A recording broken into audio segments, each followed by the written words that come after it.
যারা স্বৈরাচারী, যারা জালিম, আল্লাহ পাক তাদেরকে বলছেন, হে পৃথিবীর মানুষেরা, জেনেরা, যদি সম্ভব করতে পারো, আমার আইন ভালো লাগে না, আমার ইসলাম পছন্দ হয় না, আমার আলেম ভালো লাগে না, আমার কোরআন ভালো লাগে না, অবস্থা যদি এমনটি হয়, বেরিয়ে যাও, বেরিয়ে যাও।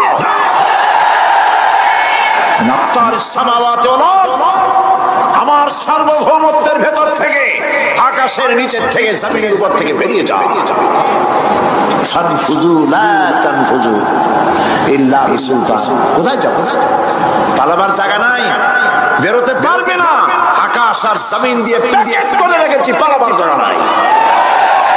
কোথায় যাইবা? জুলুমের হাত যত আছে করতে থাকো, আর আল্লাহ রাব্বুল আলামিন দেখতেছেন।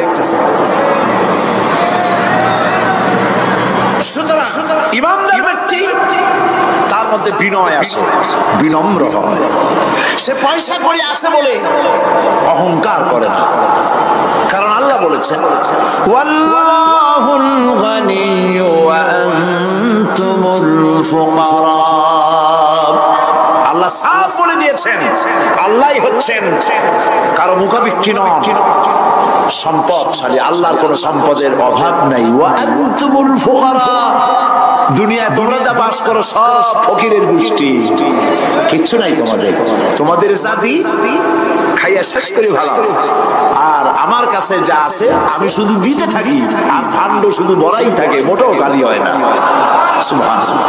আল্লাহ রাব্বুল আলামিন কোরআনে কারীমের ভিতরে বলে দিয়েছেন, লিল্লাহি মা ফিস সামাওয়াতি ওয়া মা ফিল আরদ।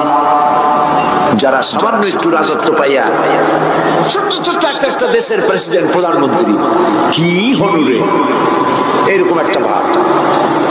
আর্মি হাতে, বিডিআর হাতে, পুলিশ হাতে, যা খুশি তাই করি না। আল্লাহ পাক বলছেন, লিল্লাহি মা ফিস সামাওয়াতি ওয়া মা ফিল আরদ। আকাশ আর জমিনের একচ্ছত্র মালিকানা কার? চিল্লায় বলুন, আল্লাহ পাকের। সুতরাং তুমি মাগবারি করে কদ্দুর পারবা? বেশি দূর যেতে পারবে না। গ্রামে গোয়াল আছে, গরু রাখে যে জায়গায়, ওই জায়গাটার নাম কি? গোয়াল। গভীর রাত্রে গরুর মালিক শুনতে পাচ্ছে গোয়াল ঘরে খুব শব্দ হচ্ছে। রাখালকে ডেকে বলছে, দেখতো কি কিসের শব্দ? ওই যে দেখে এসে জবাব দিচ্ছে যে গোয়ালে যে সাতটা শিং মোটা, তার গুতার চোটে ওই গোয়ালের মধ্যে যত গরু আছে কেউ টিকতে পারতেছে না, খালি গুতাইতেছে সমানে। মালিক কয়েছে, দীর্ঘদিন থেকে দেখতেছি এটার গুতার চোটে সমস্ত গরুগুলি অস্থির হয়ে যাচ্ছে। যা একটা মোটা দড়ি দিয়া, খাট্ট একটা দড়ি দিয়ে খুঁটির সাথে জড়ায় বাঁধতে রাখ গলাটারে। মোটা একটা দড়ি দিয়া গলার সাথে, খুঁটির সাথে যদি বাঁধতে দেয়, এরপরে খালি ফোঁস করতে পারবে, গুতাইতে আর পারবে না। ঠিক অনুরূপ ভাবে কোন জনপদ থেকে, কোন দেশ থেকে যখন দেশের মানুষেরা, যখন দেশের নিরস্ত্র মানুষেরা, গরিব মানুষেরা যখন আল্লাহর দরবারে গভীর রাত্রে ফরিয়াদ তোলে, আল্লাহ জুলুমে অত্যাচারে জর্জরিত হয়ে গেলাম, মার খেতে খেতে শেষ হয়ে গেলাম, অত্যাচারে অত্যাচারিত হচ্ছি, চিৎকার বাজতে থাকে, আল্লাহ পাক তখন তার নজর দিয়ে দেখেন। আল্লাহ তো দেখতেই থাকেন সব সময়ের জন্য। আল্লাহ পাক কার কারণে এগুলি হচ্ছে, আল্লাহ পাক টের পান। শিং কারো কারো মোটা হয়েছে, আজরাইলকে পাঠায় দেন, যাও খাটো দড়ি দিয়ে বাঁধে তো। হযরত মুসা আলাইহিস সালাম তিনি বলছেন, আল্লাহ পাককে খুব আদরের নবী তো, আল্লাহ তুমি নাকি ঘুমাও না? আল্লাহ কয়, তুমি বিশ্বাস করো না?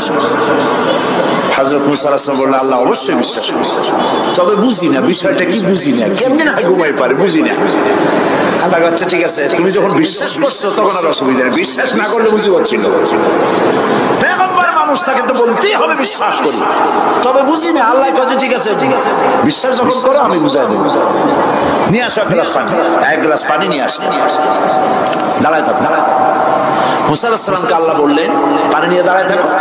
আর ঘুমের আল্লাহ করলেন মুসারে 10। মুসা আলাইহিস সালামের ঘুম এসে গেল। ঘুমে আমেজে হাতটা শিথিল হয়ে গ্লাসটা পড়ে ভেঙে চুরমার হয়ে গেল। হযরত মুসা আলাইহিস সালাম ভয় পেয়ে গেলেন। আল্লাহ পাক শোনায় দিলেন ভয়ের কোনো কারণ নাই, একটা পরীক্ষার জন্যই দিলাম, তোমার বোঝার জন্যই দিলাম। তুমি যেমন এক গ্লাস পানি নিয়ে একটা গ্লাস নিয়ে এক মুহূর্ত দাঁড়াতে পারলে না, ঘুম আসলো আর হাত থেকে পড়ে গ্লাসটা ভেঙে গেল। মুসারে তুমি বুঝে নাও, তুমি জেনে রাখো তামাম সৃষ্টি জগৎ তোমার আল্লাহ আল্লাহ রব্বুল আলামিনের হাতের মুঠার মধ্যে রয়েছে। আল্লাহ রব্বুল আলামিন যদি ঘুমায় যান, এই পৃথিবীর আকাশ এবং জমিনের সব ট্রাফিক কন্ট্রোল আল্লাহ পাক নিজেই করেন। যদি তিনি ঘুমায় যান, সব শেষ হয়ে যায়। বাংলাদেশে কি হচ্ছে, পৃথিবীর কোথায় কি হচ্ছে তা আল্লাহ দেখছেন না? চিল্লায় বলো দেখছেন না? সে আল্লাহ রাব্বুল আলামিন তিনি পরিষ্কার করে বলছেন, যারা নাকি মুমিন বান্দা তারা অহংকারী হয় না, ক্ষমতায় থাকুক ক্ষমতায় না থাকুক কোন অবস্থাতেই অহংকারী হতে পারে না। আল্লাহ পাক শোনায় দিয়েছেন, যারা অহংকার করে তাদেরকে পরিষ্কার করে বলেছেন, ওয়ালা তামশি ফিল আরদি মারহান ইন্নাকা লান তাখরিকাল আরদা ওয়া লান তাবলুগাল জিবালা তুলা ওয়ালা তামশি ফিল আরদি মারহান। খবরদার আমার জমিনের উপরে অহংকারের পদে বড় হেঁটো না। দেখছেন না কত আছে অহংকার করে হাঁটে, জমিনের উপরে জুতা পায়ে দিয়ে মচ মচ করে হাঁটতে থাকে। আল্লাহ রাব্বুল আলামিন আবার বলেন, ওয়া ইবাদুর রাহমানিল্লাযীনা ইয়ামশুনা আলাল আরদি হাওনা। আল্লাহর বান্দা যারা, সত্যিকারের বান্দা যারা, তারা দুনিয়ার বুকে বিনয়ের সাথে হাঁটে, মাথা নিচু করে বিনয়ের সাথে হাঁটে। সুবহানাল্লাহ, আলহামদুলিল্লাহ। তুই আল্লাহর প্রতি ঈমানের সবথেকে বড় লাভ হচ্ছে আত্মমর্যাদা সম্পন্ন বানায়। ঈমান তাকে বিনয় এবং বিনম্র বানায়, অহংকারী বানায় না। আর অহংকার করে তুমি যাবা কই? কদ্দুর ক্ষমতা তোমার? আল্লাহ কোরআন শরীফের বহু আয়াত দিয়ে এই কথাগুলি বলেছেন। এটা গেল দুই। তিন নম্বরে আল্লাহর উপরে ঈমান আনার, আমি কি বলছি বলুন তো দেখি, ফায়দা। আল্লাহর উপরে ঈমান আনার তিন নম্বরের ফায়দা হলো, মুমিন ব্যক্তির মধ্যে বীরত্ব এবং নির্ভীক ভাব তার মধ্যে এসে যায়। সে নিজে মুজাহিদ, সে বীর, সে কাপুরুষ নয়। সুবহানাল্লাহ। আল্লাহর উপর ঈমানের কারণে বীরত্ব এবং নির্ভীকতার প্রশিক্ষণ তার মধ্যে তৈরি হয়ে যায়। কারণ মানুষের সবচেয়ে বড় ভয় হলো মৌতের। বলেন তো দেখি, বড় ভয় কিসের?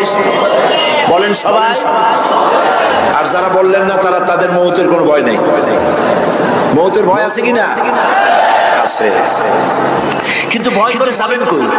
ভয় তো সেইটারে করা যায় যেটাকে ভয় করে এড়ানো যায়। এখন মৃত্যুকে ভয় করে আপনি কি এড়াইতে পারবেন? পারবেন? আল্লাহ পাক বলছেন, মুমিন নির্ভীক হবে, বীরত্বে পরিপূর্ণ হবে, কাপুরুষ হবে না, মৌতের ভয়তে পালায়ে বেড়াবে না। আল্লাহ পাক বলছেন, কুল ইন্নাল মাউতাল্লাযীনা তাফিরুনা মিনহু ফাইন্নাহু মুলাকীকুম। মরণ থেকে পালাও তুমি, মরণ তোমায় লইবে ঘিরি। যদিও সুদূর আকাশ পানে, লুকাবো সেথায় লাগিয়ে সিঁড়ি। এ মহারোগের চিকিৎসক নাই, নাই সে ঔষধ জগতে। খুঁজিয়া কাতর হইলে কি হবে, পারিবে না তারে ফিরাতে। মৃত্যু যখন তোমার এসে যাবে, তোমাকে মৌতের হাত থেকে কেউ রেহাই দিতে পারবে না। মৃত্যু তোমার হবেই। সুতরাং মৌত যখন হবে, তখন তাকে ভয় করে তো কোনো লাভ নাই। আর মৃত্যু কোথায় হবে, কখন হবে, আমরা কেউ জানি না। শুনিয়া আমার মুখ থেকে বেরিয়ে গেল আল্লাহু আকবার। বলেন আল্লাহু আকবার। কি আল্লাহ পাকের কি প্রচন্ড ক্ষমতা, কি ইচ্ছা তার। মৃত্যুর জন্য সময় লাগবে, জায়গাও লাগবে, দুটো জিনিস এক হতে হবে। আল্লাহর যাকে যে মৃত্যু দিবেন, মৃত্যুর জন্য সময় এবং জায়গা দুটোর কম্বিনেশন হতে হবে। আটতলা থেকে পড়বে ঠিক, কিন্তু মরবে না। আজরাইল অপেক্ষা করতেছে রাস্তায়, বাস আসবে যখন। আটতলা থেকে পড়লো, অবিশ্বাস্য ভাবে লোকটা বেঁচে গেল, আর হসপিটালে তার যাওয়া হলো না।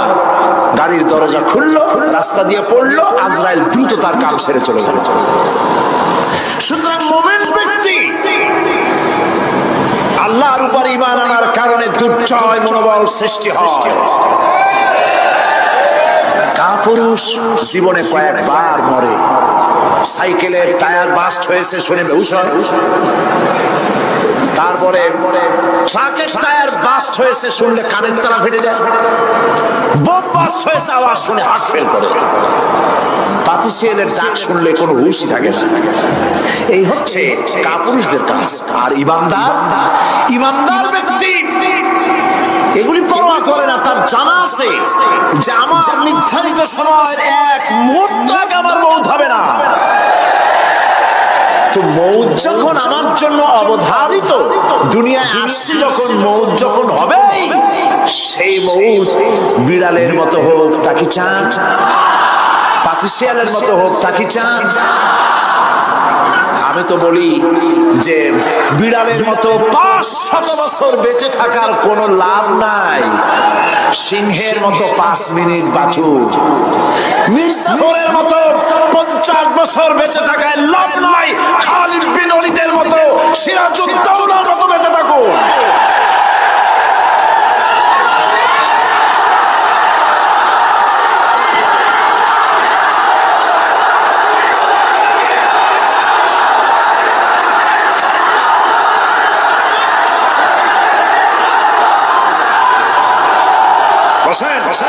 আপনারা যদি দাঁড়ায় যান তাহলে আমি করবো কি? বসেন বসেন।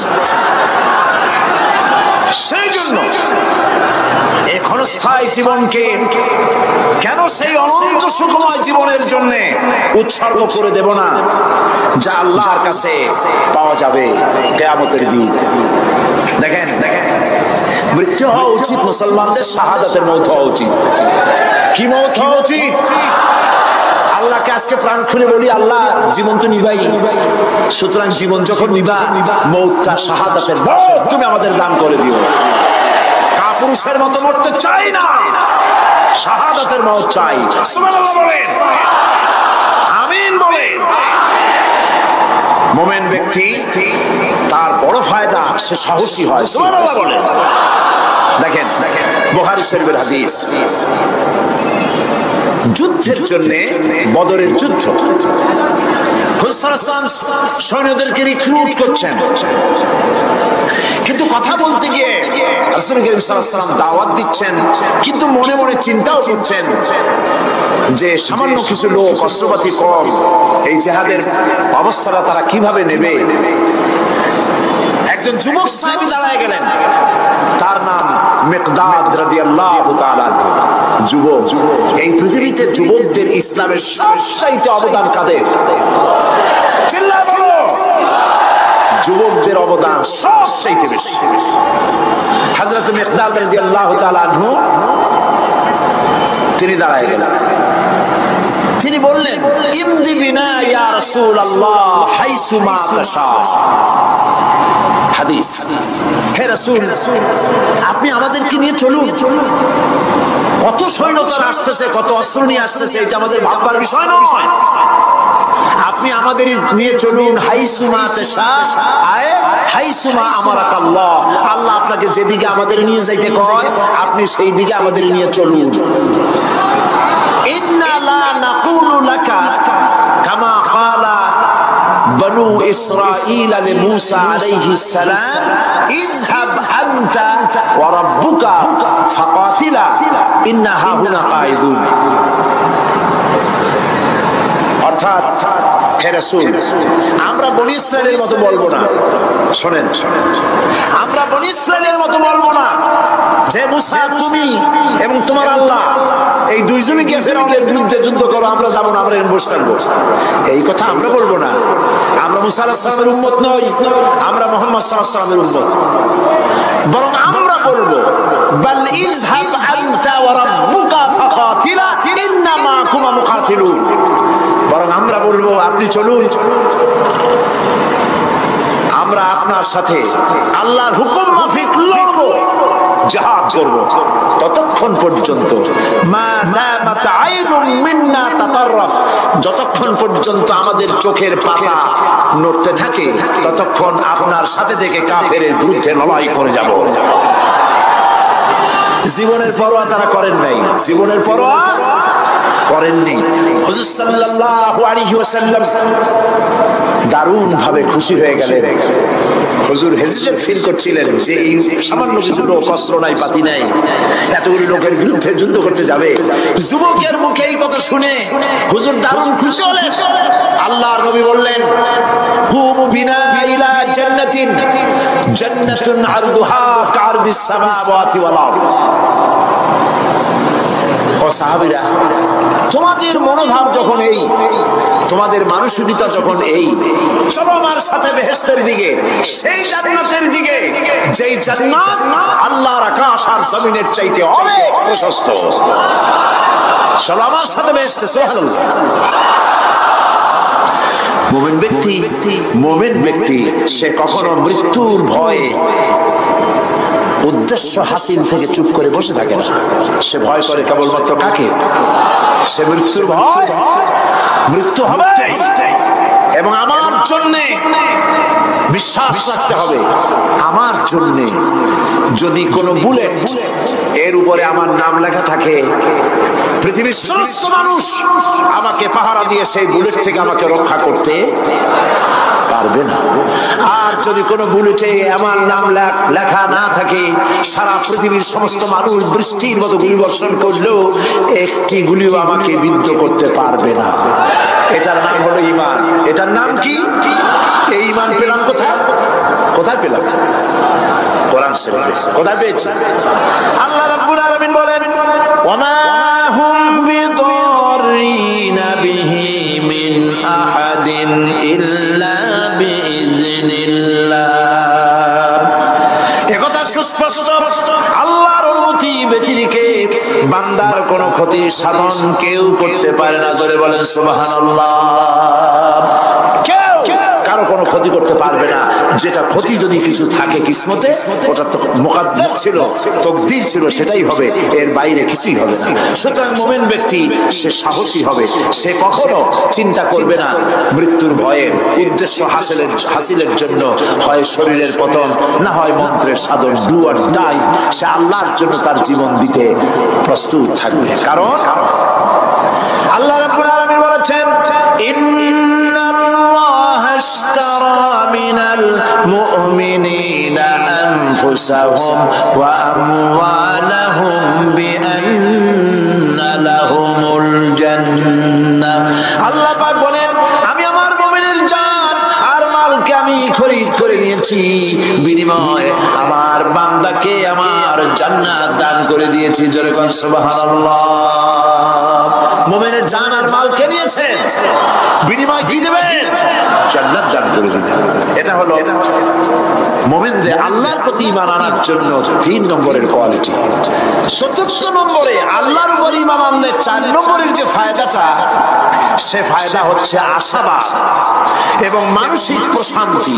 আল্লাহর প্রতি একটা নির্ভরতা এবং আশার সৃষ্টি হয়ে যায়, সে কখনো নিরাশ হয় না।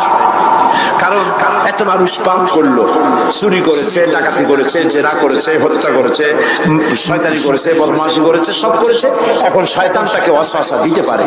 সেই জন্য আল্লাহ রাব্বুল আলামিন বলেছেন লা তাকনাতু মির রাহমাতিল্লাহ, বান্দারে আমার রহমত থেকে নিরাশ হয়ে যেও না।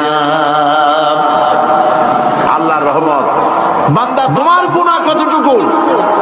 তোমার গুনাহ যদি হয় পাহাড় সমান, আমার রহমত আকাশ সমান। তোমার গুনাহ গুনাহ যদি হয়ে যায় আকাশ সমান, তাহলে আমার রহমত তো আমার আরশে আজিমকে ছাড়াই গেছে। সুবহানাল্লাহ, সুবহানাল্লাহ বলুন। সুতরাং মুমিন বান্দার এই আশা থাকে।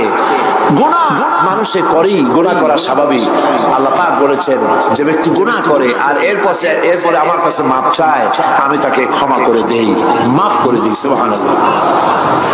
সুতরাং ইমানদার লোকদের আশা হয়, দুরারোগ্য ব্যাধি তাকে ধরেছে, সে হতাশ হবে না, মরে যাওয়ার জন্য প্রতীক্ষায় সে সময় গুনবে না, বরং তার মনের মধ্যে আশার সঞ্চার হবে, আমার রোগ আল্লাহ ভালো করে দিতে পারেন না? আমাদের জাতির পিতা কি নাম কি?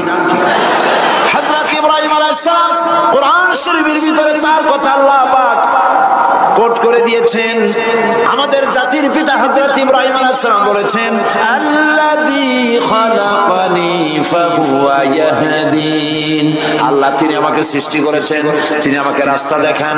ওয়াল্লাযী হুয়া ইউতঈমুনি ওয়া ইয়াসকিন। মুমিন ধৈর্য হারাবে না। হযরত ইয়াকুব আলাইহিস সালামের ছেলে ইউসুফ আলাইহিস সালামকে যখন তিনি হারায় ফেললেন, তিনি অধৈর্য হয়ে গেছিলেন নাকি? অধৈর্য হন নাই। কারণ আমি আমার বক্তৃতার সূচনায় বলেছি, আমরা কল্যাণ বুঝি না, অকল্যাণ বুঝি না।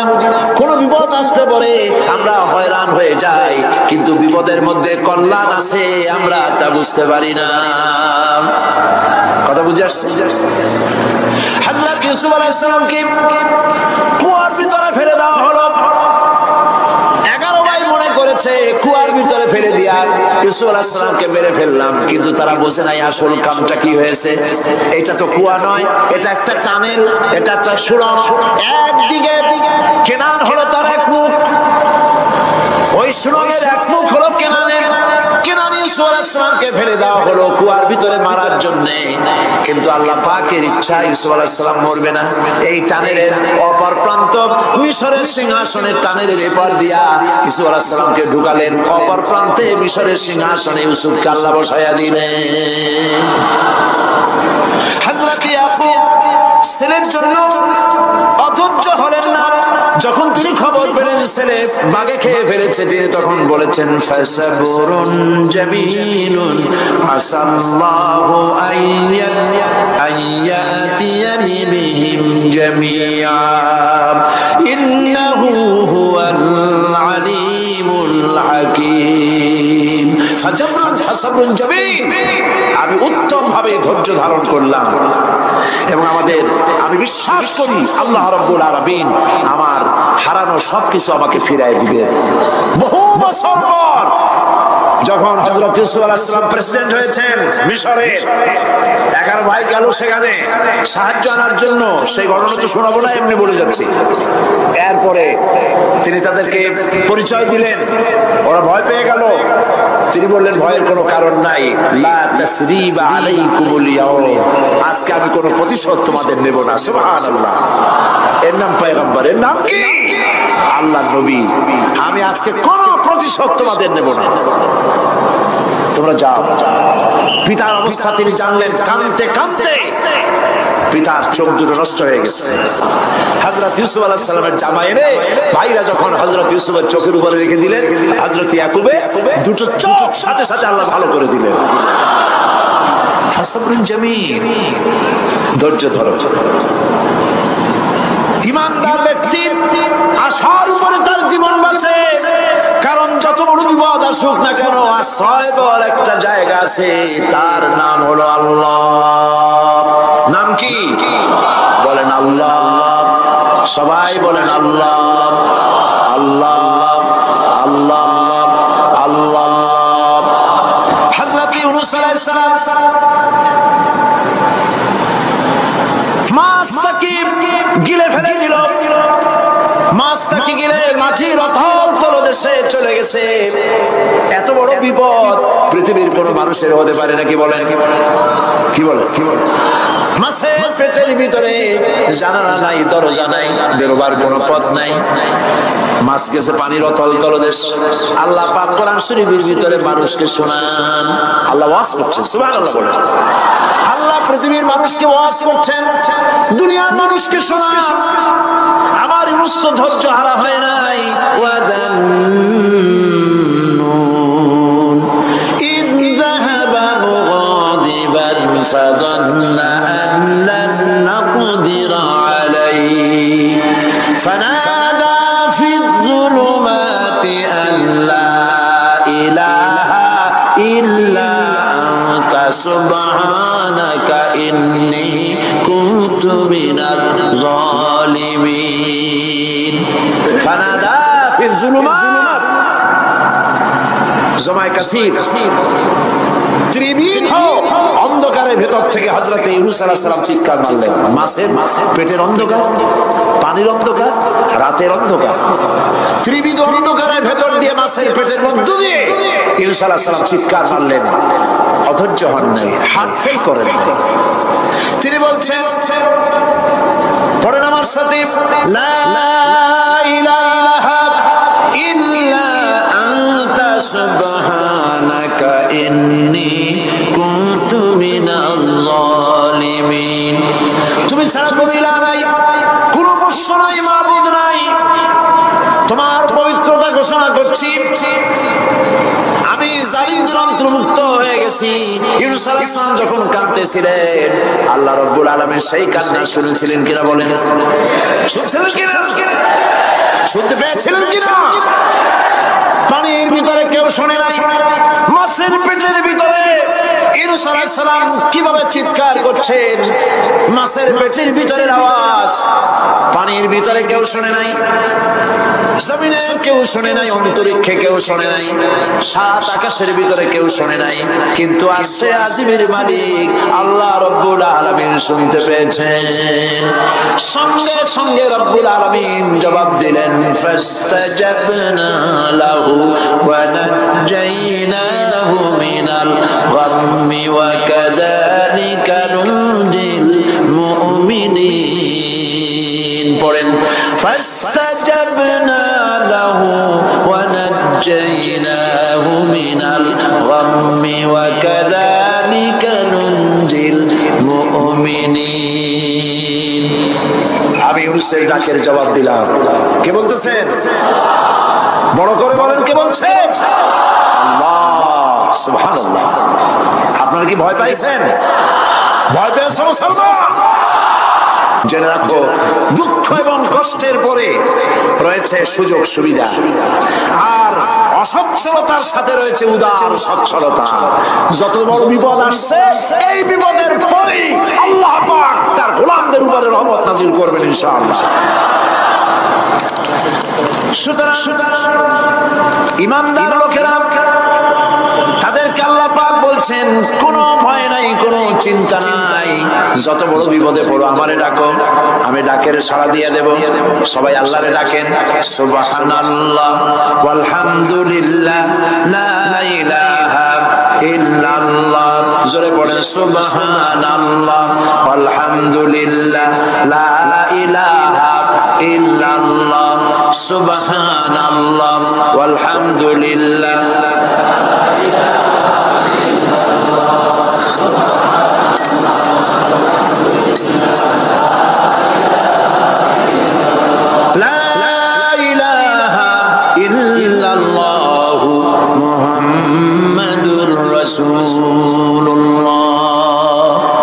আল্লাহর উপর ঈমান আনলে যত ফায়দা হয়, এত ফায়দা দুনিয়ায় কোথাও নাই। সুবহানাল্লাহ। আল্লাহর উপর ঈমান আনার ৫ম নম্বরের ফায়দা কয়টা বলছি?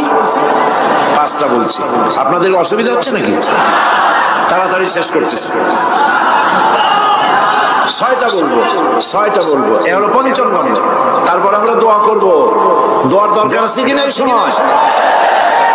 ৫ম নম্বরে আল্লাহর উপরে ঈমান আনলে পরে আরেকটি বড় ফায়দা সেটা হলো কঠিন এবং কঠোর বিপদে আল্লাহ পাক তার মধ্যে অবিচলতার এবং ধৈর্য ধরার তৌফিক দিয়ে দেন। সুবহানাল্লাহ। যত বড় বিপদ আসুক, সেই বিপদে মুসিবতে আল্লাহ পাক মুমিনদেরকে আল্লাহর উপরে নির্ভরতা শিখায় দেন। সুবহানাল্লাহ। কারণ মুমিনদের জানা আছে যে ঈমানদারদের বিপদ নতুন কিছু না, একেবারে আদম আলাইহিস সালাম থেকে শুরু হয়ে আসছে। ঠিক কি না? আদম আলাইহিস সালামের বিপদ হয় নাই? আদম আলাইহিস সালামের বিপদ কি? শয়তান। তার বিপদ কি? শয়তান ছিল বিপদ। প্রত্যেক নবীর সময় মানুষের নবীদের কষ্ট দিয়েছে, তাই নাই? বিশ্বকবি ইকবাল বলেছেন, সাথী জাকা রহা হ্যায় अज़ल से ताइमरोज़, साथी जागा रहा है अज़ल से ताइमरोज़, चरागे मुस्तफा भी से शरारे बुलहबीस। আবলমান কাল থেকে শুরু করে মুহাম্মদ সাল্লাল্লাহু আলাইহি ওয়াসাল্লামের চিরাগকে, নূরকে, ঈমানকে, ইসলামকে নিভায়ে দেওয়ার জন্য আবু জাহেলের গোষ্ঠীরা চিরকাল চেষ্টা করেছে। আর এমনি করে আমি সকল নবীর শত্রু বানিয়েছি সব পাপিষ্ঠ অপরাধ প্রবণ লোকদের। শুনছেন কথা? শোনেন নাই? আল্লাহ পাক বলছেন দুনিয়ার সব নবীদের তাদের জন্য আমি শত্রু বানাইছি। কাদেরকে? যারা থেকে বেরি পাপিষ্ঠ অপরাধ প্রবণ। এরা হচ্ছে নবীর দুশমন। এরা সব দুশমনি করে আজ দেশে আলেমদের সাথে দুশমনি করে সবচাইতে বড় পাপিষ্ঠ। এটা কোরআন। এটা কি? কোরআন। জোরে বলেন এটা কি? আল্লাহ রাব্বুল আলামিন বলছেন, ওয়া কাযালিকা জাআলনা লিকুল্লি নাবিয়্যিন আদুওয়ান মিনাল মুজরিমিন। সব পাপীরা, পাপিষ্ঠরা আমার দ্বীনের দাওয়াত যারা দেয় তাদেরকে জীবনের দুশমন মনে করে। কেন? শোনেন, আমি কার ওয়াজ শোনাচ্ছি? কার ওয়াজ শোনাচ্ছি? আমার আল্লাহর ওয়াজ। অপরাধটা কি? নবীদের বিরুদ্ধে, নবীর ওয়ারিস ওয়ারাসাতুল আম্বিয়া কারা, তো তাদের বিরুদ্ধে তাদের অপরাধটা কি? তাদের অপরাধ সম্পর্কে আল্লাহ নিজে বলেন, ওয়ামা নাকামু মিনহুম ইল্লা আইয়ুমিনু বিল্লাহিল আজিজিল হামিদ। এদের বিরুদ্ধে অ্যাকশন নেওয়ার আর কোনো অপরাধ ওদের নাই। ওদের একমাত্র অপরাধ, ওরা আল্লাহর জমিনে আল্লাহর আইন প্রতিষ্ঠা করতে চায়। এটাই হচ্ছে একমাত্র।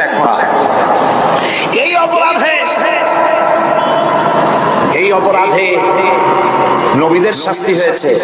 নবীরা মার খেয়েছেন, সাহাবায়ে কেরাম মার খেয়েছেন। আমরা তো সাহাবায়ে কেরামের জুতা ধুলার সমান নই। সুতরাং এগুলি আমাদের পাওনা। এই রক্তের বিনিময়, জীবনের বিনিময় আল্লাহ পাক তার দ্বীনকে প্রতিষ্ঠা করবেন ইনশাআল্লাহ। হযরতে খাব্বাব, বুখারী শুনুন, বুখারীর হাদিস। আমি কোনো কথা বানিয়ে বলি না। আমি লেখাপড়া করি, পড়াশোনা করি, চোখে দেখি, তারপরে কথা বলার চেষ্টা করি। বাজে গল্প কিসসা কাহিনী বলার অভ্যাস আমার কোনো কালে ছিল না, নাই। রাসূল কারীম সাল্লাল্লাহু আলাইহি ওয়াসাল্লামের মতো মানুষ, ওনার মতো মানুষ, আহারে, তার চাইতে শ্রেষ্ঠ মানুষ কি পৃথিবীতে আছে? তিনি মার খাইছেন না খান নাই? কিভাবে তাকে মারলো? গলায় চাদর দিয়ে পেঁচাইয়া আছাড় মেরে ফেলে দিয়ে তারপরে তাকে প্রহার করা হয়েছে। আবু জাহেল মেরেছে, বেহুশ হয়ে গেছেন হুজুর। হযরত হামজা তখনও কাফের ছিলেন। শিকার থেকে ফিরে এসে মুহাম্মদ সাল্লাল্লাহু আলাইহি ওয়াসাল্লামের অবস্থা দেখে পায়ের রক্ত মাথায় উঠে গেছে। আপন ভাইয়ের ছেলে, আর এমন ছেলে। চলে গেলেন আবু জাহেলের বাড়ি, বললেন, আবু জাহেল, তুই নাকি মুহাম্মদ সাল্লাল্লাহু আলাইহি ওয়াসাল্লাম মারছিস? কেন মারলি? তিনি তো ভালো কথাই বলেন, সবসময় বলেন সত্য কথা বলো, মানুষের উপকার করো, এতিমকে আশ্রয় দাও। এত সুন্দর সুন্দর ভালো ভালো কথা বলেন, তার মতো ভালো মানুষ তো দুনিয়ায় দেখি নেই। মানলি কেন? তুই কি মনে করছিস যে আব্দুল্লাহ মারা গেছে বলে এতিম হয়ে গেছে মুহাম্মদ সাল্লাল্লাহু আলাইহি ওয়াসাল্লাম? তোর মনে রাখা উচিত আব্দুল্লাহ মারা গেছে, হামজা মরে নাই। হযরত হামজা ধনুক বাইর করলেন, এক বাড়ি মারলেন মাথার উপরে, মাথা ফাটে রক্ত বেরিয়ে গেল। হামজা হন হন করে হেঁটে এলেন রাসূলের কাছে। হুজুরের অসুস্থ দেহ মোবারক কোলে উঠায় নিয়ে বললেন, বাবা, তার মস্তক মোবারক কোলে উঠায় নিয়ে বললেন, আমি আবু জাহেলের মাথা ফাটিয়ে রক্ত বের করে দিয়ে এসেছি, তুমি একটু খুশি হও। হুজুর বললেন, চাচা, কার মাথা ফাটাইছেন, কার রক্ত বের করেছেন, এই কথা বলে তো আমাকে আপনি খুশি করতে পারবেন না। তিনি বললেন, বাবা, তুমি কি হলে খুশি হও? তিনি বললেন, আমি খুশি হই চাচা, তোমার মুখে যদি একটা বার আমি ইমানের কলেমা শুনতে পাই। ভাইরা আমার, আল্লাহ দ্বীন প্রতিষ্ঠার জন্য আমার নবীদেরকে কষ্ট করতে হয়েছে, সাহাবায়ে কেরামদেরকে কষ্ট করতে হয়েছে, আল্লাহর ওলিদেরকে। ইমাম আবু হানিফা রাহমাতুল্লাহ আলাইহি 8 বছর জেলের মধ্যে রাখা হয়েছিল।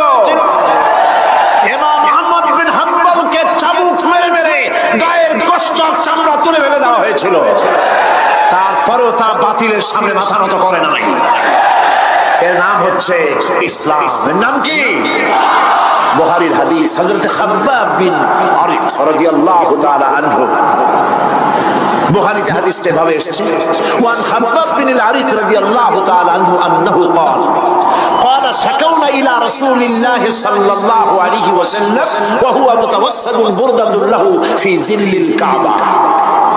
তিনি বললেন, আমরা রাসূলের কাছে গেলাম, যাই দেখি রাসূল কারীম সাল্লাল্লাহু আলাইহি ওয়াসাল্লাম কাবা শরীফের ছায়ায় আরাম ফরমাচ্ছেন। আমরা কাছে গিয়ে বললাম, আলা তাস্তানসিরু লানা আলা তাদউ লানা ইয়া রাসূলুল্লাহ, হে রাসূল, আপনি কি আমাদের জন্য দোয়া করবেন না? আমরা তো মার খেতে খেতে শেষ হয়ে গেলাম। আমাদের খাব্বাবকে, খুবাইবকে, আম্মারকে, সুমাইয়াকে মেরে শেষ করে দিল। আর আমাদেরকে না খাওয়ায় রাখে, সারা রাত খেতে দেয় না, ঘুমাতে দেয় না। তারা আমাদের বেলালকে মেরে মেরে রক্তাক্ত করে উত্তপ্ত মরুভূমির উপরে চিৎ করে শোয়ায়, বুকের উপরে পাথর চাপা দিয়ে রেখেছে। ওরা সাহাবায়ে কেরামদেরকে মারতেছে, না খাওয়ায় রাখতেছে। হুজুর, আপনি কি আল্লাহর কাছে দোয়া করবেন না? এখনো কি দোয়ার সময় আসে নাই? হাদিস শরীফে এসেছে, হুজুর সাল্লাল্লাহু আলাইহি ওয়াসাল্লাম উঠে বসলেন, বললেন, ও হাব্বাব, তোমাদের আগে এই পৃথিবীতে যারা দ্বীনের দাওয়াত নিয়ে এসেছিলেন, সমকালীন রাষ্ট্র শক্তি তাদেরকে ধরতো, ফায়ুহাজুর রাজুলু ফায়ুহফারু লাহু ফিলার, তাদেরকে ধরে তাদের জন্য কবর খনন করা হতো, জীবিত মানুষের জন্য। ফায়ুজালু ফিহা, এরপরে সেই গর্তের ভিতরে তার কোমর পর্যন্ত গেড়ে দেওয়া হতো। সুম্মা ইউতা বিল মানশার, এরপরে করাত আনা হতো। ফায়ুদাউ আলা রাসিহি, এরপরে সেই করাত তার মাথার উপরে রাখা হতো। ফায়ুজালু বিসাইদ, করাত দিয়া ঘষে ঘষে চিরে চিরে জীবিত মানুষকে দ্বিখণ্ডিত করে ফেলে দেওয়া হতো। মা ইয়াসুদ্দুহু যালিকা আন দীনিহি, এত কষ্ট দেওয়ার পরেও আল্লাহর গোলামদেরকে এক চুল জায়গা দ্বীন থেকে সরায় দেওয়া যায় না। ওয়াল্লাহি ওয়াল্লাহি, ও খাব্বাব, আমি আল্লাহর নামে কসম করি, লাইতামান্নাল্লাহ হাদাল আমরা হাত্তা ইয়াসিরু রাকিবু মিন সানা ইলা হাদরামাউত। আমি আমার আল্লাহর নামে কসম করি। কে কসম করছে? সুবহানাল্লাহ বলবেন না?